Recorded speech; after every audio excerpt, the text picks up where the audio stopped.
So hello guys, कैसे आप सब लोग। होप कि आप सब अच्छे होंगे। तो जैसे कि हम पिछले वीडियो में बात किए थे, हम क्लास 10 शुरुआत करेंगे pair of linear equation in two variable से। तो आज ये उसी का इंट्रोडक्शन पार्ट है। तो हम इसमें क्या क्या पढ़ने वाले हैं, तो इसमें हम पढ़ने वाले हैं कि हम दो इक्वेशन को किस किस मेथड से सॉल्व कर सकते हैं। तो सबसे पहला मेथड होता है ग्राफिकल और दूसरा होता है अलजेब्रिकल। तो ग्राफिकल मेथड में क्या क्या होता है। ग्राफिकल मेथड तो आपको देख के ही सुन के ही पता चल रहा है कि ग्राफ में क्या आ जाएगा। तो ग्राफिकल मेथड में हम तीन तरह के लाइन पढ़ते हैं, जिसको देख के हम ये बोल सकते हैं कि उस जो पेयर है वो लीनियर इक्वेशन का, उनमें कितने सॉल्यूशन आ सकते हैं। तो लाइन कौन कौन से होते हैं। पहला होता है इंटरसेक्टिंग, जो कि कहीं एक जगह पे इंटरसेक्ट करते हैं। तो इंटरसेक्ट एक जगह पे हो रहा है तो यहाँ पे एक सॉल्यूशन होगा, ठीक है, एक सॉल्यूशन। और दूसरा होता है हमारा कोइंसिडेंट, जो कि एक के ऊपर लाई करते हैं। तो एक के ऊपर लाई करेंगे तो यहाँ पे हर जगह पे पॉइंट होगा। तो फिर कितने सॉल्यूशन हो गए, यहाँ पे हो गए इनफाइनाइट सॉल्यूशन, ठीक है, इनफाइनाइट सॉल्यूशन। और तीसरा होता है हमारा पैरेलल लाइन, जो कि कहीं पे इंटरसेक्ट ही नहीं करते। पैरेलल होंगे तो कहीं पे इंटरसेक्ट ही नहीं करेंगे, तो इसका कितना सॉल्यूशन होगा, जीरो सॉल्यूशन। मतलब यहाँ पे कुछ सॉल्यूशन होगा ही नहीं।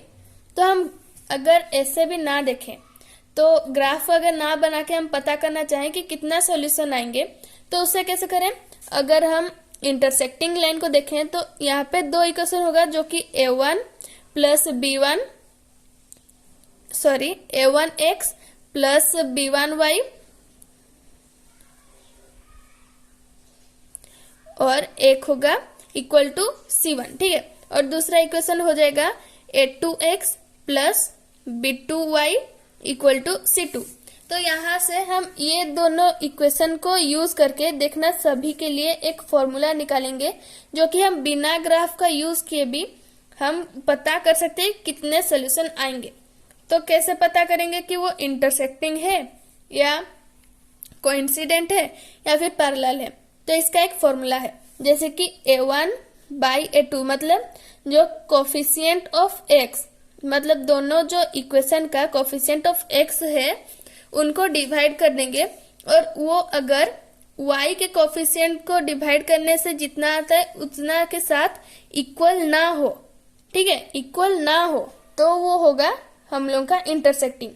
और अगर सारे मतलब कोफिशिएंट x का जो कोफिशिएंट है उसको डिवाइड करने से जितना वैल्यू आ रहा है, उसका y का कोफिशिएंट डिवाइड करने से भी उतना आ रहा है, और अगर उसका कांस्टेंट टर्म जो है उसको डिवाइड करने से भी उतना ही आ रहा है, तो पता कर लेना, मतलब जान लेना कि वो हो गया हम लोग का कोइंसिडेंट, ठीक है।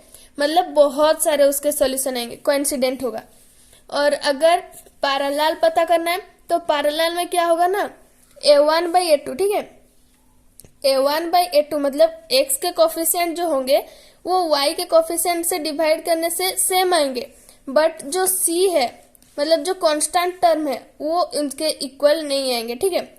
मतलब सारे अगर टर्म इक्वल आ रहे हैं डिवाइड करने से तो वो हो गया कोइंसिडेंट। अगर x का कोफिशिएंट को डिवाइड करेंगे और y का कोफिशिएंट को डिवाइड करेंगे वो इक्वल आ रहा है, और जो हम लोग का कांस्टेंट टर्म है वो इक्वल नहीं आ रहा है, तो वो हो जाएगा पैरेलल।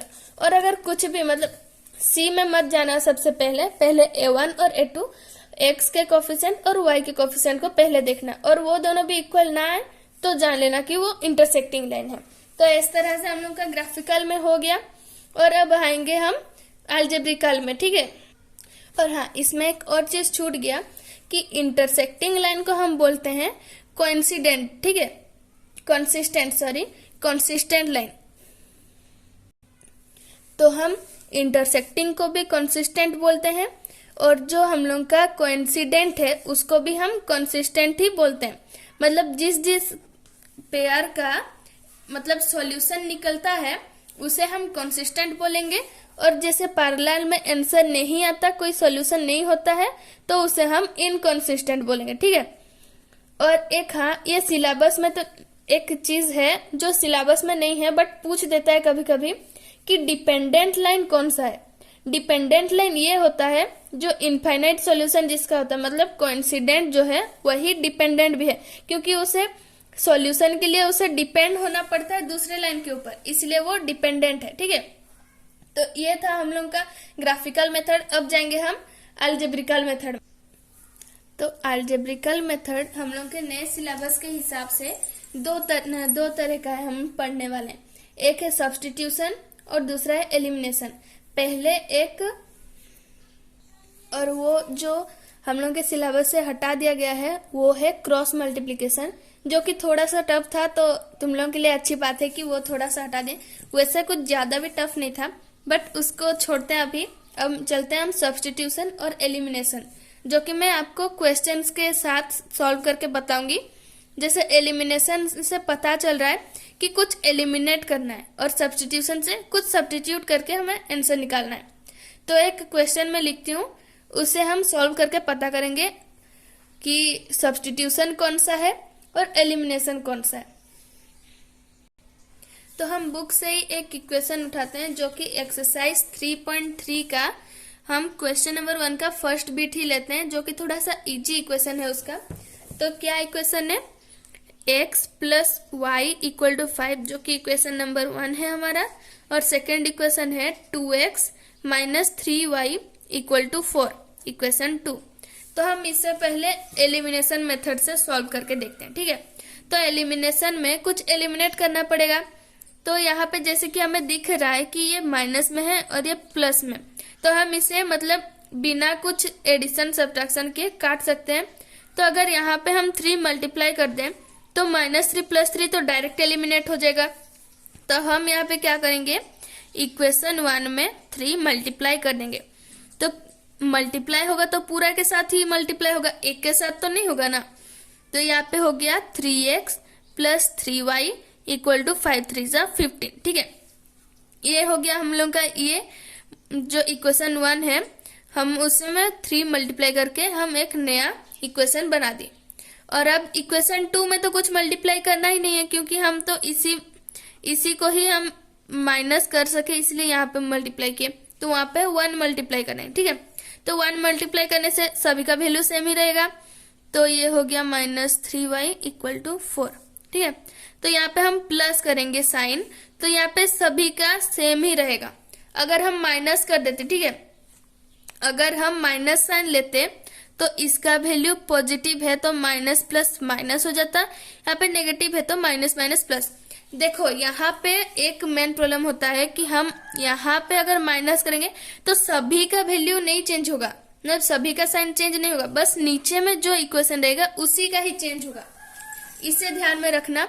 तो अगर हम यहाँ पे पॉजिटिव ले लिए तो पॉजिटिव में क्या होगा, ये तो सारा का साइन तो सेम ही रहेगा, कुछ चेंज नहीं होगा, तो ये और ये कैंसिल आउट हो गया। ठीक है, क्योंकि ये -3 है, -3y है, यहाँ पे +3y है, तो यहाँ पे 5x, यहाँ पे 2x और 3x बचा, तो टोटल हो गया 5x। 5x इक्वल टू कितना हो गया, ये 15 + 4 19। ठीक है, तो x का वैल्यू कितना आ गया 19/5, और y का वैल्यू इसमें हम कैसे निकालेंगे, x का वैल्यू जो आया वो कोई भी इक्वेशन में अगर डाल दिए तो y का वैल्यू तो आ ही जाएगा, क्योंकि 8 क्लास में तो तुम लोग पढ़े ही हो, 9 क्लास में लीनियर इक्वेशन इन 1 वेरिएबल है ना।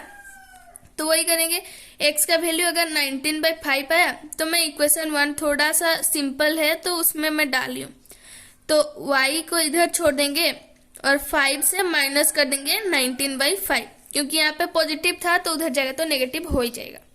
तो y इक्वल टू यहाँ पे एलसीएम ले लिए तो 25 - 19/5, जो कि y का वैल्यू आ गया हम लोग का 6/5। तो आंसर चेक कर लेते हैं। तो ये देखो हम लोग का आंसर बिल्कुल राइट आया है।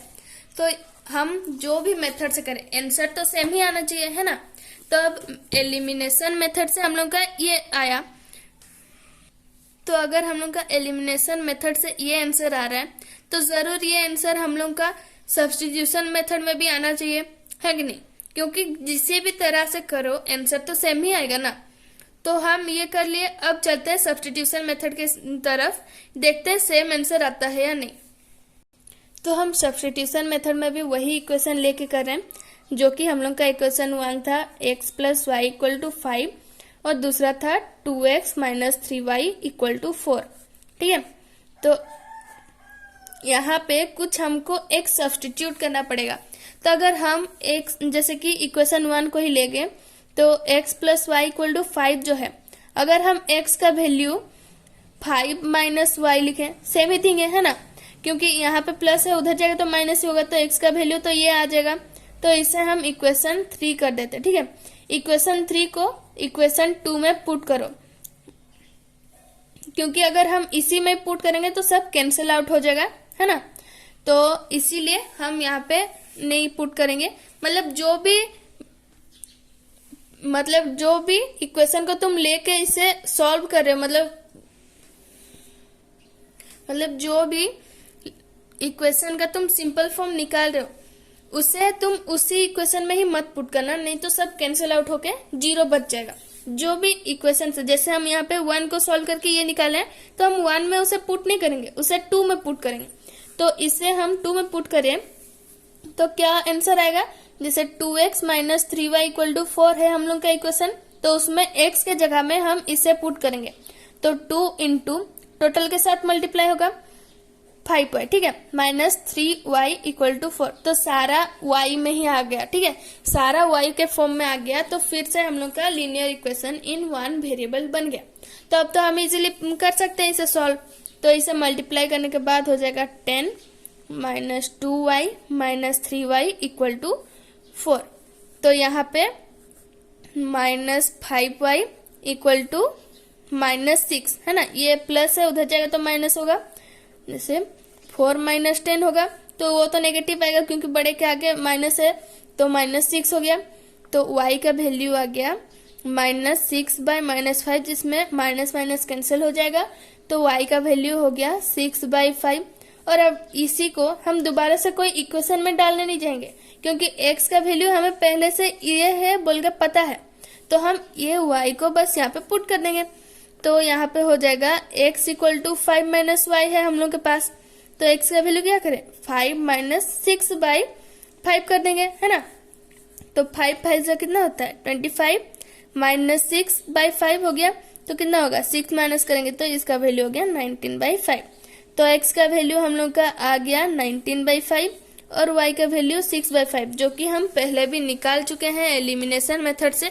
y का वैल्यू है 6 बाई 5 और x का वैल्यू हमारा मिला है 19 बाई 5। तो ये है हम लोग का एलिमिनेशन मेथड और सब्स्टिट्यूशन मेथड और ग्राफिकल मेथड। तो सारा मैं इसमें इंट्रोडक्शन में बता दी कि हम कैसे कैसे करेंगे। तो नेक्स्ट वीडियो में मैं फर्स्ट एक्सरसाइज, एक वीडियो में हम एक एक्सरसाइज कंप्लीट करेंगे, तो अगली वीडियो में मैं एक्सरसाइज 3.1 आपको लेके आई हूँ। और हम सेम सिलेबस ही इस बार भी फॉलो करेंगे, क्योंकि सीबीएसई ने अपना जो सिलेबस निकाला है वो बोला है कुछ भी चेंजेस नहीं किया गया है इस बार। जो चेंजेस किया गया है वो छोटे क्लासेस के लिए किया गया है, 3 से लेके 6 तक। तो हम लोग पुराना सिलेबस ही फॉलो करने वाले हैं। तो हम पुराना जो बुक निकला था, अगले बार नया बुक आया था, तो उसी को ही फॉलो करेंगे और उसमें हम एक्सरसाइज वाइज जाएंगे कैसे कैसे क्वेश्चन है। तो अगली वीडियो में हम 3.1 एक्सरसाइज करने वाले हैं। तो मिलते हैं अगली वीडियो में, तब तक के लिए शुक्रिया एवरीवन, बाय बाय।